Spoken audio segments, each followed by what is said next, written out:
Hi, I'm Colleen Pearl and welcome back to my channel. Today's video is part 2 of the August astrology, covering from August 8th when we had the new moon up to and including August 22nd when we have the full moon.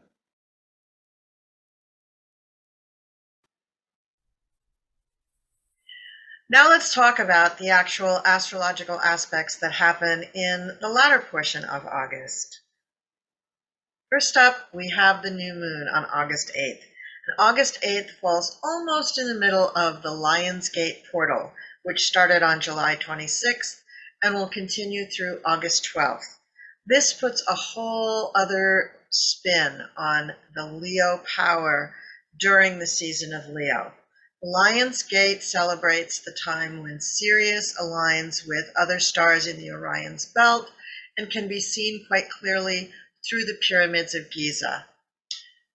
The new moon in Leo was a time to really claim your confidence, claim your power, tell the universe that you wanted to step out of the shadows.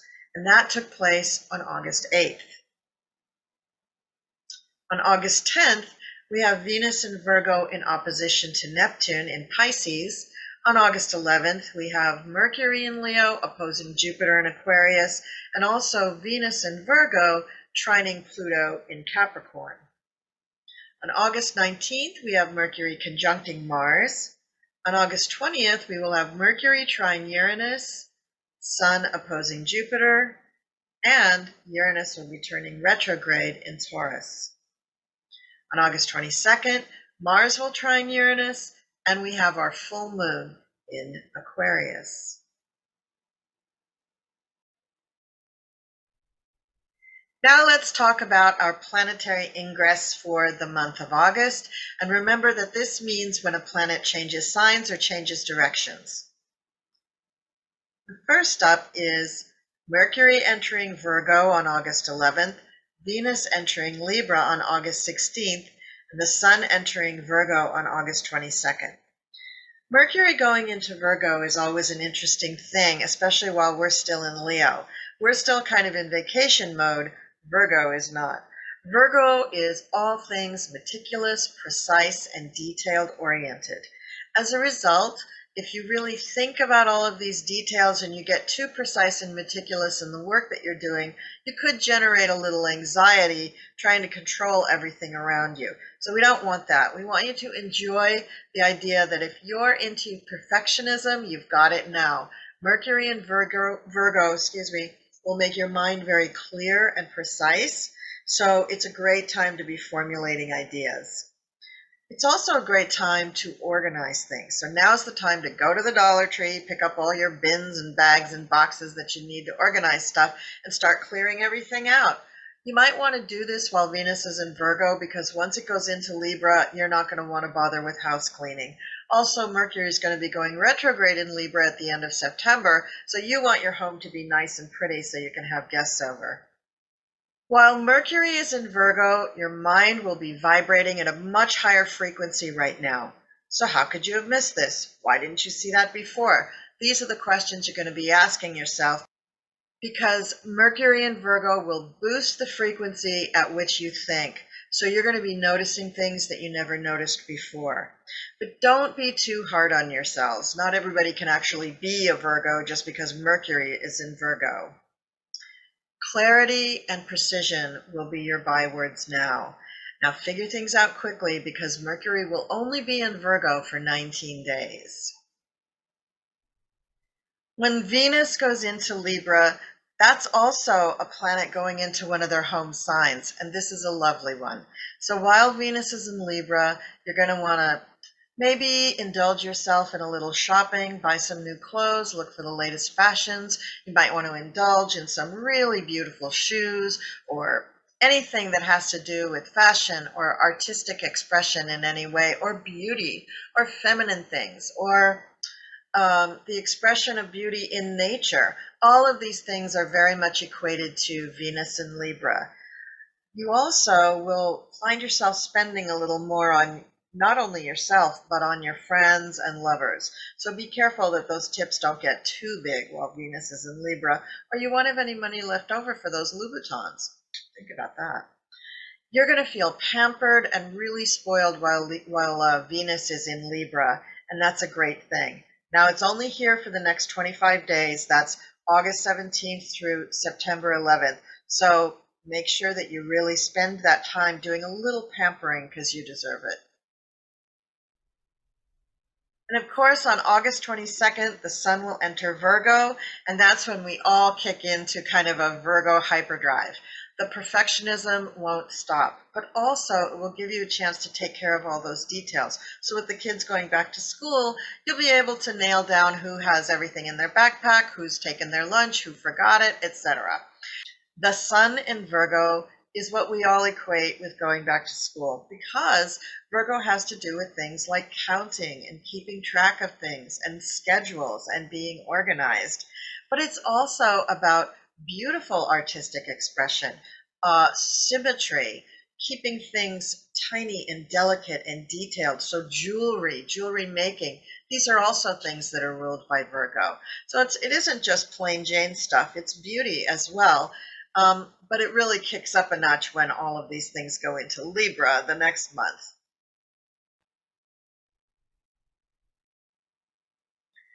And then, of course, on the 20th, we have Uranus turning retrograde in Taurus. Now, when a planet like Uranus turns retrograde, it takes a while to just slow down and come to station.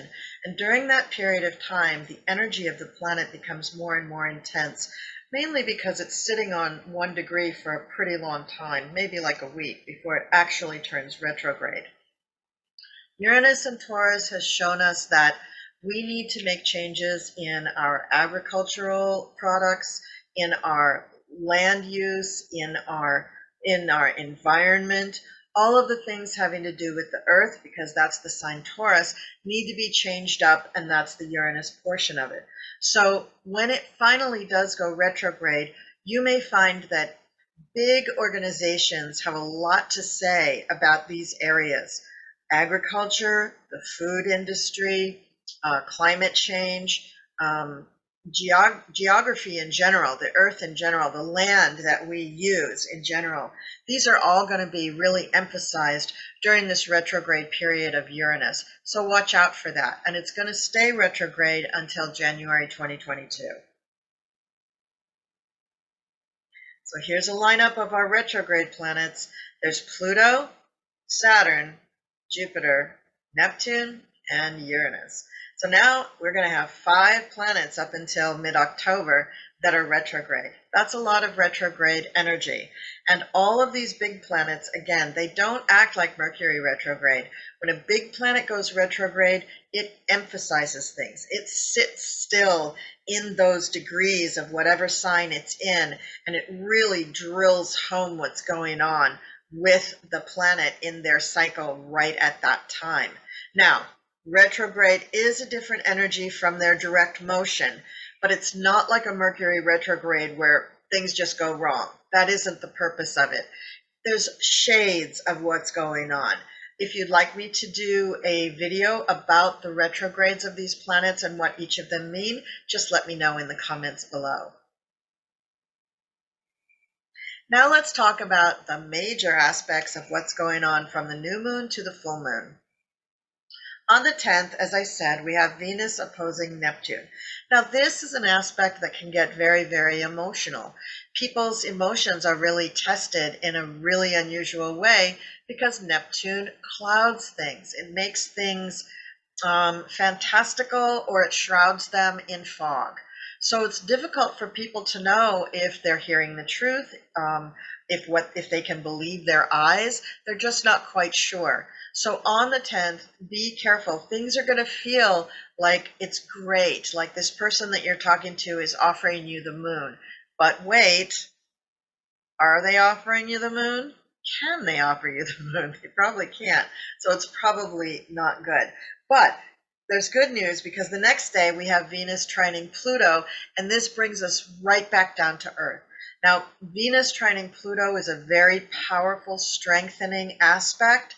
Pluto gives Venus a lot of strength and stability, And also trines are opportunities. So you may have the opportunity to meet someone who's very important in your life and could stay in your life for a very long time.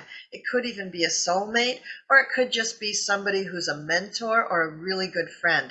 But on this day, the 11th, it's going to wipe away the cobwebs from all that Neptunian energy and bring about a really wonderful opportunity to meet somebody who could be great.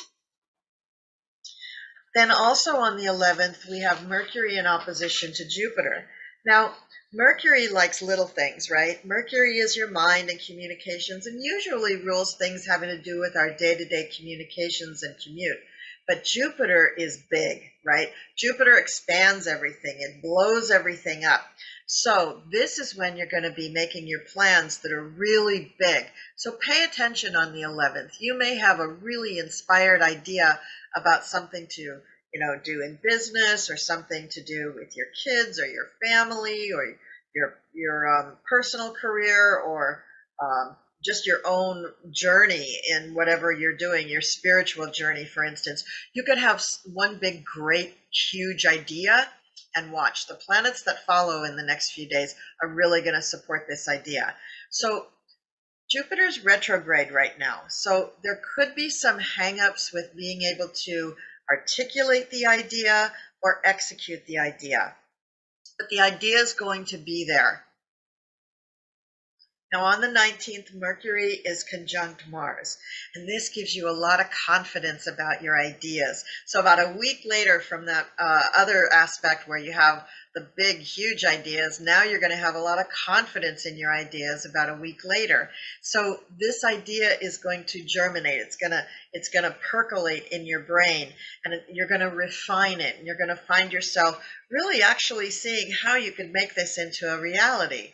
And then on the 20th, we have Mercury trine Uranus. This is going to give even more inspiration and beauty to your idea. It's going to feel like it's divinely driven, or it's an idea that came down from the heavens, or it's just plain a brilliant idea. So make sure that you pay attention on that day too. If I were you, I'd go buy a little notebook for August and just write down all the great ideas that you're going to have, because Mercury is having a great time aspecting all of these planets and coming up with amazing ideas. Then we have the Sun opposing Jupiter, and even though it's in opposition, Jupiter's a benefic, and the Sun in this instance, especially when it's in Leo, is also a benefic. So you're going to have lots of energy, lots of confidence, and this opposition is going to bring about an opportunity again for meetings with people. So if you're looking at doing a great presentation or a sales talk or starting a new job, something where you really need confidence and you need to present yourself, these couple of weeks in August are a terrific time to be doing that. Now, I've run through all the planetary aspects in August between the new moon and the full moon. Let's take a sneak peek at the rest of August. On the 22nd is our full moon in Aquarius. Again, it's the second one that we're having this season, which is really, really fun. Moon in Aquarius isn't a particularly overly emotional moon, so for most people, it's not one of those moons where you're sitting around crying about everything, which is kind of a relief after all the crying we've been doing for the last year and a half. But I'm going to be doing another video about the full moon in Aquarius. I hope it's not going to repeat all the stuff that I said the last time about moon in Aquarius. I don't think it will. But be sure to see that video. It's going to be a good one. And then also on the 22nd, as I said before, Sun is going to enter Virgo. That's a big welcome sign for the fall. And on the 22nd, we have Mars also again trine Uranus. This is a whole different little configuration. We had Mercury trining Uranus. Now we're going to have Mars trining Uranus, which means those brilliant ideas that you're coming up with are going to have a lot of energy to be executing those ideas. It could mean that you're a little accident prone, so be careful physically, but intellectually, emotionally, spiritually, this is a fabulous aspect that gives you the opportunity to discuss your ideas with other people, to meet good people who could help you execute these ideas, and to just enjoy it, enjoy the confidence that you're feeling right now. And there's one more planetary ingress at the end of the month. On August 30th, Mercury enters Libra. And this is great because this puts the emphasis on other people. Now, you may be feeling like you want more emphasis on you if you've got a particularly heavy, say, Leo in your chart, but Mercury in Libra allows people to speak clearly, diplomatically, fairly, and kindly. So you're going to see a toning down of rhetoric. You're going to see people who are not trying to start fights, not trying to have big confrontations. Also, this is going to be a really good period for negotiations, for arbitrations, for legal matters, for getting fair judgments in general for everyone involved. So that's it for all of the planetary arrangements for August. I'm so glad that you joined me for this video. I will be doing a full moon video shortly, so be sure and catch that one. And just as a little tease, in September, I'm releasing a series about Mercury in retrograde, how to handle it for any sign that it comes up in. So that's something that you'll want to watch a couple of times in order to get all the concepts down. And I've done a series for the Mercury retrograde in Libra that's going to cover all 12 signs. So again, thank you so much for watching, and I will see you next time.